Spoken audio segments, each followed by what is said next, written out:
Hello friends, मैं UK Mehta हमारे YouTube channel PR mathematics में आप सभी का स्वागत करता हूं।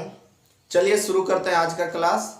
देखिए, आज मैं आप लोग के लिए 11th क्लास सेट थ्योरी लेकर के आया हूं। मैं इसका फर्स्ट क्लास ले चुका हूं, तो उसमें मैं आपको कुछ सेट क्या होता है, सेट कैसे रिप्रेजेंट किया जाता है, वे सारी चीजों को मैं पिछले क्लास में बताया था। आज मैं फिर से इसको मैं बोल सकता हूं कि ये आपका क्या है, तो ये है टाइप्स ऑफ सेट्स, मतलब सेट्स के प्रकार। सेट्स का हिंदी समुच्चय होता है। तो आपका सबसे पहले जो है वो है इम्पटी सेट। क्या है? Empty set. इम्पटी सेट क्या होता है? तो इम्पटी सेट का मतलब होता है ऐसा सेट जिसके अंदर में एक भी एलिमेंट ना हो। अगर उसके अंदर में एक भी एलिमेंट ना हो तो वो कहलाता है इम्पटी सेट। चलिए देखिए क्या है ये। A set containing no element at all is called the empty set. मतलब एक ऐसा सेट जिसके अंदर नो एलिमेंट, मतलब एक भी एलिमेंट नहीं हो, तो वो इम्पटी सेट कहलाता है, या इसी को नल सेट कहते हैं, या इसी को वॉइड सेट कहते हैं। आगे लिखा हुआ it is denoted by five. इसको फाइव के द्वारा दर्शाया जाता है। जैसे कि देखिए एग्जांपल के तौर पर मैं दिया हूं एक्स सच दैट। मैं बताया था कि ये डबल बिंदु को क्या पढ़ते हैं, सच दैट पढ़ा जाता है, और ये वाला को पढ़ा जाता है एलिमेंट ऑफ। क्या पढ़ते हैं? Element of N. और ये वाला कैपिटल एन का मतलब होता है, देखिए बड़ा वाला एन का मतलब क्या होता है, तो इसका मतलब होता है नेचुरल नंबर, यानी कि प्राकृत संख्या। प्राकृति ना, प्राकृत या प्राकृत वही होता है, संख्या। तो चलिए इंग्लिश ही याद रखिए, हिंदी में थोड़ा सा कंफ्यूजन है, प्राकृत होना चाहिए। क्या है यहां पर बोल रहा है कि ये प्राकृत संख्या मतलब नेचुरल नंबर होना चाहिए, और क्या होना चाहिए, तो 2 से बड़ा होना चाहिए x और 3 से छोटा। तो आप ही बताइए कि 2 से बड़ा और 3 से छोटा, 2 से बड़ा और 3 से छोटा कौन हो सकता है? वो भी नेचुरल नंबर, यानी कि प्राकृतिक संख्या। तो भाई आपको पता है कि 2 से बड़ा और 3 से छोटा x का वैल्यू चाहिए। क्या चाहिए? 2 से बड़ा होना चाहिए, 3 से छोटा। तो एक भी चीज नहीं मिलेगा आपका है, x का वैल्यू कुछ भी नहीं मिलेगा, मतलब 5 मिलेगा। जब कुछ ना मिले तो 5, तो इसीलिए यहां बराबर में लिख दिया गया है 5। आगे सेकेंड एग्जांपल है x such that x is an even. Even का मतलब पता ही होगा, सम होता है, और प्राइम का मतलब होता है अभाज्य। क्या होता है? अभाज्य नंबर, संख्या। मतलब आपका सम अभाज्य संख्या ढूंढना है। इसमें एक ऐसा x पता लगाना है, x का मान ज्ञात करना है। आपको x का वैल्यू चाहिए, वो कैसा x का वैल्यू चाहिए, जो कि एक अभाज्य संख्या हो, और अभाज्य में भी क्या हो, तो वो संख्या सम होना चाहिए। सम अभाज्य संख्या होना चाहिए, इवन प्राइम नंबर होना चाहिए, और वो भी क्या, तो 2 से कम होना चाहिए। तो मैं बता दूं सबसे पहले कि प्राइम नंबर उसको बोला जाता है जो कि सिर्फ 1 से और खुद से डिवाइड हो, उसको प्राइम नंबर बोला जाता है। जैसे कि एग्जांपल मैं दूं तो 2 होता है, 3 होता है, 5 होता है, 7 होता है, 11 होता है, 13 होता है। इस तरह से संख्या इन लोग को देखिएगा तो जब भी भाग लगेगा, तो जैसे 13 का बात करूं तो इसमें 1 से लगेगा और सिर्फ 13 से लगेगा, बाकी किसी से नहीं लगेगा। तो ये हो गया अभाज्य संख्या। तो हमको अभाज्य तो ढूंढने बोला है, लेकिन कैसा अभाज्य, तो सम होना चाहिए। तो सम में आपको पता है कि सिर्फ एक ही चीज होता है इवन नंबर में, वो होता है 2 एक इवन प्राइम नंबर है। 2 जो है एक इवन प्राइम नंबर है, सम अभाज्य संख्या है। तो वो तो खैर है 1, लेकिन हमको यहां तो 2 से कम न बोल रहा है, तो 2 से कम एक भी प्राइम नंबर होता ही नहीं है। तो जब होता नहीं है तो कुछ नहीं मिलेगा। उसके अंदर एक भी एलिमेंट नहीं मिलेगा तो 5 हो गया। तो इस तरह से होता है इम्पटी सेट। आएगा एक्सरसाइज मैं करवाऊंगा।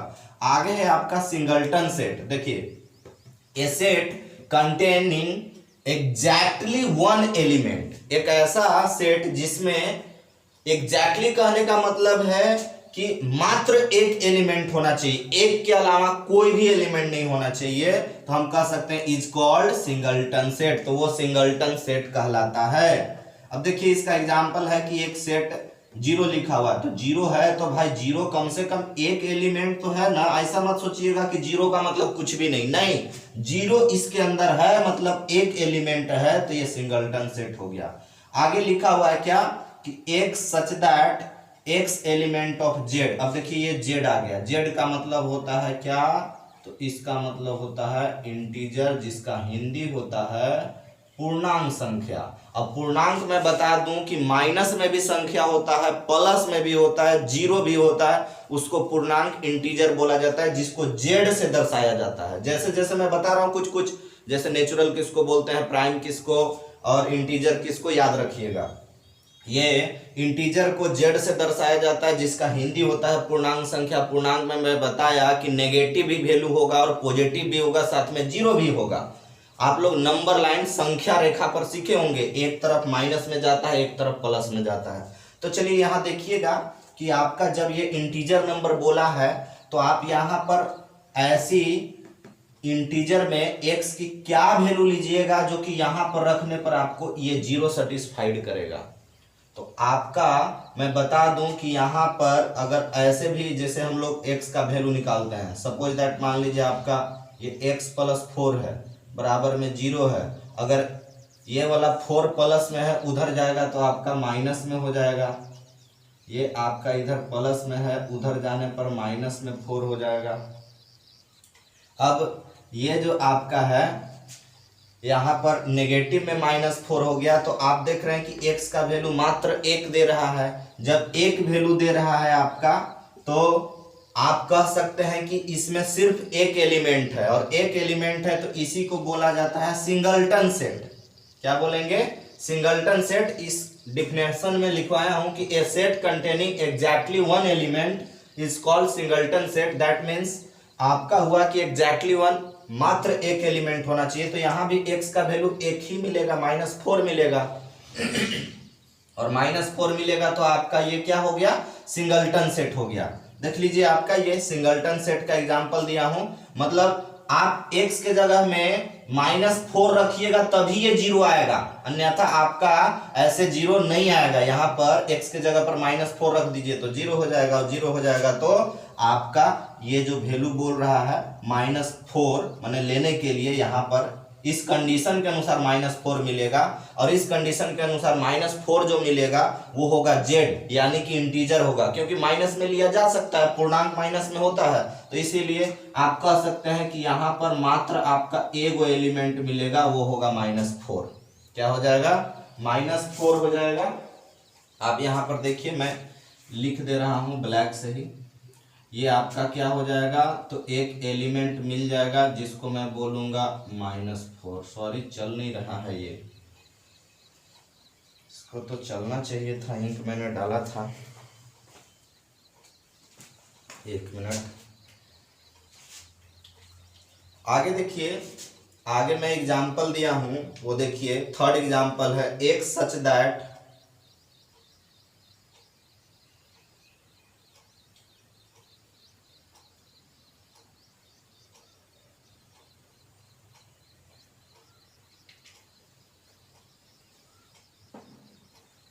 आपका है थर्ड में, एक such that element of n। n का मतलब क्या हुआ, तो n का मतलब हुआ आपका नेचुरल नंबर। n का मतलब हो गया क्या, तो n का मतलब हो गया आपका नेचुरल नंबर। यहां मैं लिख रहा था उस समय, थोड़ा सा लिख दे रहा हूं, यहां पर -4 मिला था, चल नहीं रहा है अभी, इसको क्या मैं बोलूं।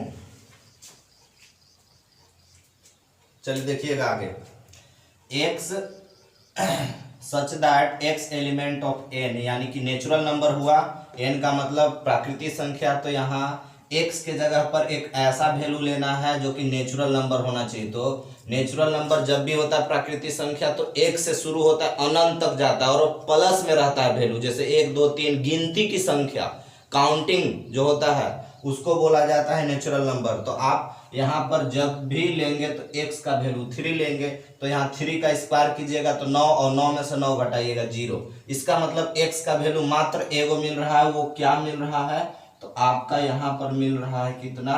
तो यहाँ पर मिल रहा है 3, यहाँ पर 4 मिला है माइनस में।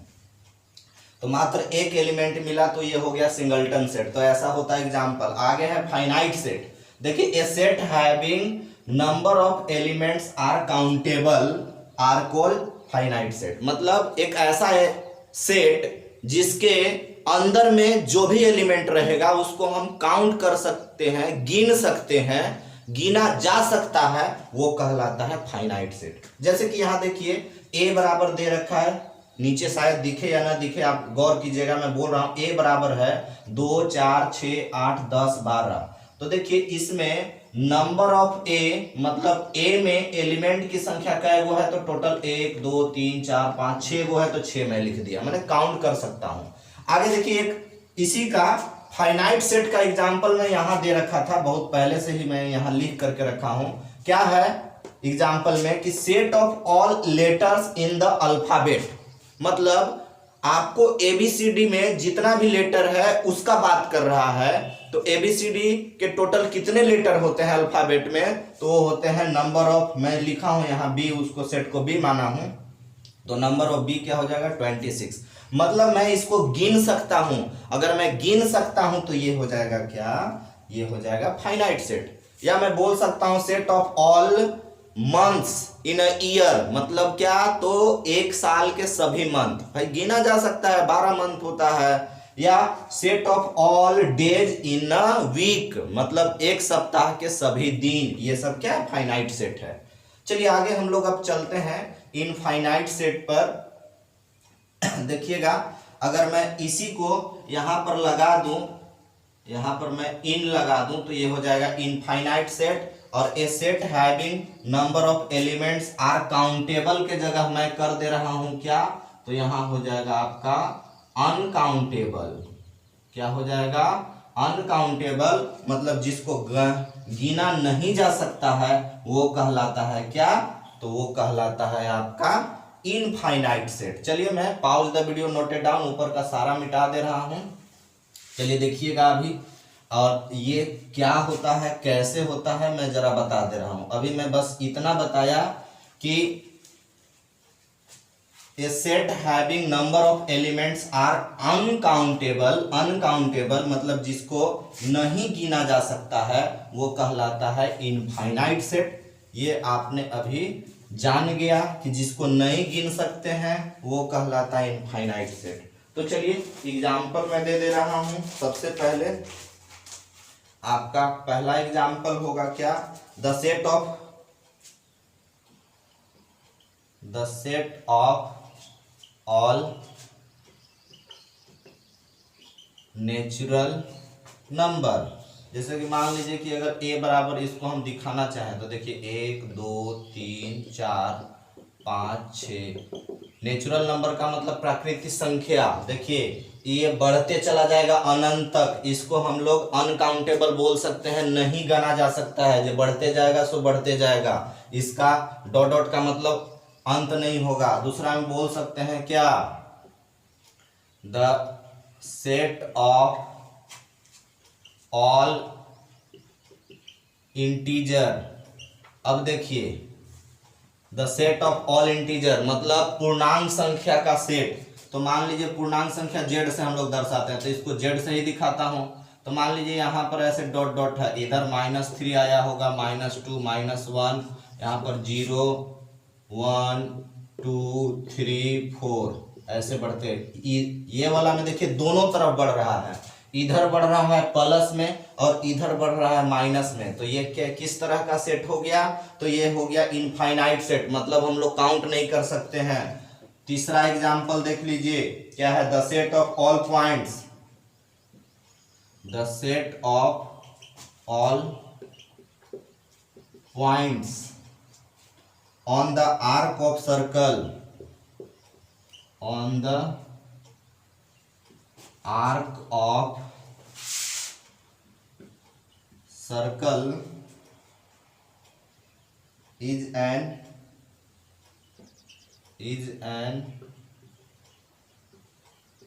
Infinite set. देखिए मैं इसको बता रहा हूं, नीचे का तो आप लोग डिफिनेशन लिख लिए होंगे तो मिटा दे रहा हूं। एक सर्कल का बात कर रहा है। सर्कल सबसे पहले बता दूं कि इसको बोला जाता है सर्कल, ये है सर्कल। अब इस पर क्या बोल रहा है, ऑल पॉइंट्स, मतलब भाई कितने पॉइंट्स, तो यहां एक पॉइंट होगा और मान लीजिए कि आपका यहां पर पॉइंट होगा, यहां पॉइंट होगा, यहां होगा, माने सब लाइन पर होगा, इस जगह पर होगा, ऐसे ऐसे होगा, ऐसे। तो भाई कितना पॉइंट होगा, तो इतना पॉइंट होगा जितना कि हम काउंट नहीं कर सकते हैं, गिन नहीं सकते हैं। आर्क का हिंदी होता है चाप। क्या होता है, चाप। आर्क मतलब होता है चाप, सर्कल का मतलब होता है वृत्त। तो वृत्त पे, और पॉइंट्स का हिंदी होता है बिंदु। तो कितने बिंदु होंगे, तो अनकाउंटेबल होंगे। तो ये इनफाइनाइट सेट का एग्जांपल है। चलिए इसी तरह से होता है, हम बोल सकते हैं all stars in the sky, मतलब कि आकाश के सारे तारे किसके एग्जाम्पल हैं, तो ये एग्जाम्पल है किसके, तो आपका हो जाएगा ये इनफाइनाइट के। एक चावल में रखा हुआ, सॉरी, एक बोरी में रखा हुआ चावल, ये किसके एग्जाम्पल है, तो ये आपका हो गया किसका, तो ये भी हो गया आपका ये इनफाइनाइट सेट का एग्जाम्पल हो गया। आगे देखिएगा, अब मैं बताने वाला हूं नेक्स्ट आपका होगा इक्वल सेट। ध्यान से देखिएगा, ये बहुत ही इंपॉर्टेंट है, बार बार ये एग्जाम में आता है, वीवीआई है, कोई भी प्रतियोगिता एग्जाम के लिए आप अगर देने जा रहे हैं तो ये बहुत ही इंपॉर्टेंट है, जिसका नाम है क्या, तो ये नाम है इक्वल सेट्स। देखिएगा, if two sets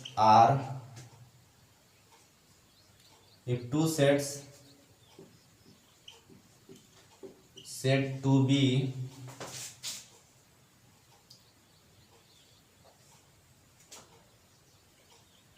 equal, if two sets said to be equal, if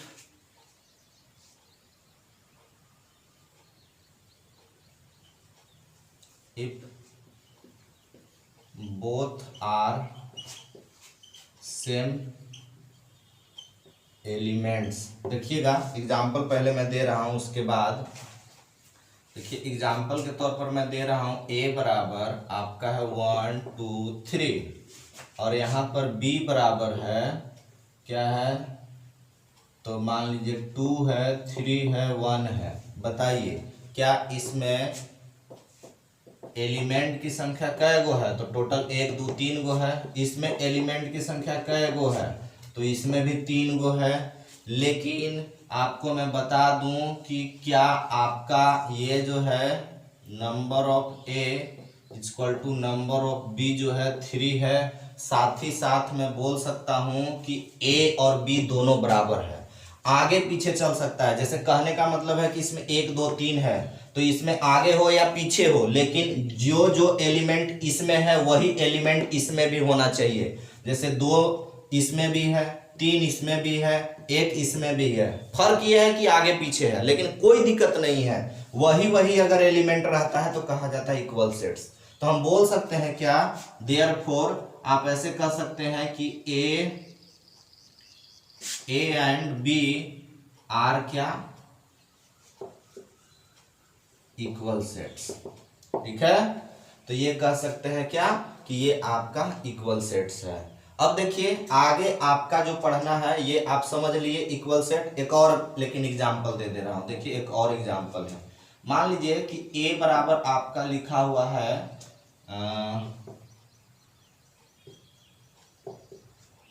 ऐसे है और b बराबर आपका जो है वो लिखा हुआ है, देखिए मैं ये लिखने का प्रयास किया हूं कि अगर आप मान लीजिए इसको अगर एक जगह अरेंज करके लिख दीजिएगा लेटर को तो ये हो जाएगा फ्लो, और अगर इसको अरेंज करके लिख दीजिएगा तो ये हो जाएगा वुल्फ। वुल्फ मतलब होता है भेड़िया, तो ये हो जाएगा। तो देखिए आप बस इतना विचार कीजिए कि क्या नंबर ऑफ ए 4 गो है, इसमें भी नंबर ऑफ एलिमेंट बी कै गो है, 4 गो है। अब मैं बता सकता हूं कि इसमें एफ है तो इसमें भी है एफ है, एल है तो एल है, ओ तो ओ है, डब्ल्यू है तो डब्ल्यू है। तो भाई ये दोनों जो सेट है क्या है, तो दोनों सेट इक्वल है, तो हम कह सकते हैं बराबर दोनों सेट है। तो आप कह सकते हैं देयरफॉर इसको भी क्या कि A and B are equal sets. ये होता है क्या, इक्वल सेट्स। एग्जाम में आएगा, दे देगा 4 गो सेट और बोलेगा कि इसमें से छाटिए चारों ऑप्शन में से कौन सा इक्वल सेट है। या मान लीजिए आगे जो पीछे इस बार बताया सिंगल्टन सेट जो बताया था वो दे देगा और बोलेगा छाटिए इसमें से कौन सा सिंगल्टन सेट है। तो क्वेश्चन ऐसे भी आ सकता है। अब देखिए आगे मैं बता रहा हूं वो है क्या चीज, तो वो है इक्विवेलेंट सेट। क्या है, वो है आपका equivalent set. If two sets said to be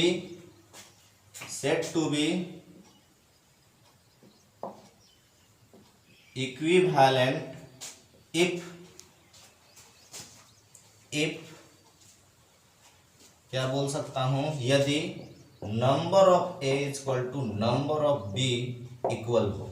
देखिएगा समझिएगा इसमें क्या है, हम दो सेट को इक्विवेलेंट कह सकते हैं जब एक जो पहला सेट होगा उसकी संख्या और दूसरा सेट जो होगा उसकी संख्या, दोनों की संख्या अगर बराबर हो जाए तो वो कहा जाता है इक्विवेलेंट। तो देखिएगा मैं एग्जाम्पल दे रहा हूं, पहले वाला ही एग्जाम्पल है, गौर कीजिएगा। बस यहां पर मैं बदल दे रहा हूं, यहां पर मैं लिख दे रहा हूं 5 6 7। ये ए जो पहले से मेरा एग्जाम्पल है वही है, बी में मैं चेंज कर दिया। अब बताइए कि इसमें एलिमेंट की संख्या कै गो है, 3 गो है। इसमें एलिमेंट की संख्या कै गो है, 3 गो है। तो बताइएगा आपका कि इसमें 3 और इसमें 3 तो बराबर नहीं हो गया। तो आपको इसमें इक्विवेलेंट में क्या देखा जाता है, तो इक्विवेलेंट में देखा जाता है कि आपका एलिमेंट बराबर होना चाहिए। मैं जो बोल रहा हूं गौर से कीजिएगा, इक्वल और इक्विवेलेंट में कंफ्यूजन नहीं होना चाहिए। इक्विवेलेंट में होता क्या है कि सिर्फ संख्या बराबर होना चाहिए, सिर्फ संख्या बराबर होना चाहिए। संख्या मतलब इसमें 3 गो तो इसमें भी 3 गो। ये जरूरी नहीं है कि इसमें 5 है तो इसमें भी 5 हो, इसमें 6 है तो इसमें भी 6 हो, इसमें 7 है तो इसमें भी 7 हो। ये जरूरी, ये आवश्यक इक्विवेलेंट सेट में नहीं है, याद रखिएगा। ये आपका आवश्यक नहीं कि दोनों बराबर हो, आपका बस संख्या बराबर हो जाए, बस इतना में ही ये इक्विवेलेंट साबित हो जाता है। सिर्फ संख्या बराबर होने से ही इक्विवेलेंट हो जाएगा। तो ये देखिए हम कह सकते हैं कि A and B are equivalent set. क्या बोला जाएगा, हो गया A and B are equivalent set. अगर मैं इसका बात करूं, ऐसे दिया हुआ है तो बस एक लेटर अगर मैं बदल दूं यहां पर, अगर मैं मान लीजिए कि इसमें वो एक्स्ट्रा बी डाल देता हूं। अब बताइए कि दोनों बराबर है, इसमें बी है तो इसमें बी नहीं है, इसमें बी है और इसमें बी नहीं है। और अगर नहीं है तो आपका ये जो है इक्वल सेट तो नहीं हो गया, लेकिन क्या संख्या तो बराबर है, इसमें 4 गो तो इसमें भी 4 गो है। तो हम कह सकते हैं A and B are equivalent set. क्या हो जाएगा आपका, इक्विवेलेंट सेट। याद रखिएगा इक्विवेलेंट में सिर्फ संख्या देखा जाता है कि संख्या बराबर हो, अगर संख्या बराबर होता है तो आपका इक्विवेलेंट सेट हो जाता है। चलिए एक मैं नोट करके कुछ लिखवा दे रहा हूं, गौर करके देखिएगा वो नोट में मैं क्या लिखवा रहा हूं।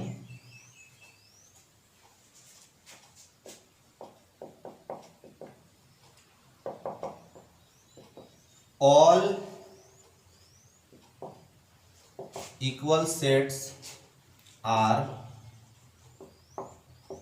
equivalent set but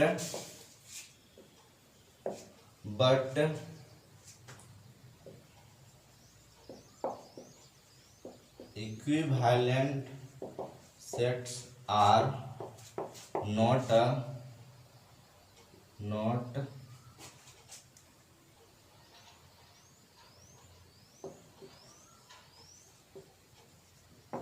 देखिए क्या है कि ऑल इक्वल सेट्स, जितने भी इक्वल सेट्स होते हैं वो इक्विवेलेंट सेट होते हैं, इक्विवेलेंट सेट होते हैं, but equivalent sets are not a equal set. लेकिन इक्विवेलेंट सेट जो है वो इक्वल सेट नहीं हो सकता है। देखिए मैं कह रहा हूं, ये अभी एग्जांपल दिया था इक्विवेलेंट का, तो क्या ये इक्विवेलेंट को मैं इक्वल सेट कह सकता हूं? नहीं कह सकता, क्योंकि सिर्फ संख्या बराबर होने से नहीं होगा, एलिमेंट भी सेम होना चाहिए। तो आपको ये बोला जा सकता है कि ये कह सकते हैं कि ये आपका इक्वल सेट नहीं है, लेकिन इक्विवेलेंट तो है ना। तो पहले जो मैं बोला था यहां पर मान लीजिए बी नहीं, आपका क्या था, एल था, तो बताइए ये आपका संख्या बराबर है, अगर एलिमेंट बराबर है तो उससे दिक्कत नहीं। अभी जो मैं इस शर्त के अनुसार बात कर रहा हूं कि संख्या बराबर तो है ही, साथ ही एलिमेंट भी बराबर है, तो ये इक्वल सेट है। तो इक्वल सेट जो होता है, याद रखिएगा हमेशा जो भी इक्वल सेट होता है वो इक्विवेलेंट होता है, जो भी इक्वल सेट होता है वो इक्विवेलेंट सेट होता है, याद रखिएगा। लेकिन सारा इक्विवेलेंट मतलब इक्विवेलेंट सेट जो है इक्वल सेट नहीं होगा। इक्वल सेट इक्विवेलेंट होगा लेकिन इक्विवेलेंट इक्वल नहीं होगा, यही शर्त मैं बता रहा था, याद रखिएगा। आज के लिए इतना ही, अगले क्लास में मैं आप लोग को एक्सरसाइज करवाऊंगा, बने रहिएगा हमारे साथ, जुड़े रहिएगा। आज के लिए इतना ही, मिलते हैं फिर से आपसे हम नेक्स्ट वीडियो में। आज के लिए धन्यवाद, हैव ए नाइस डे।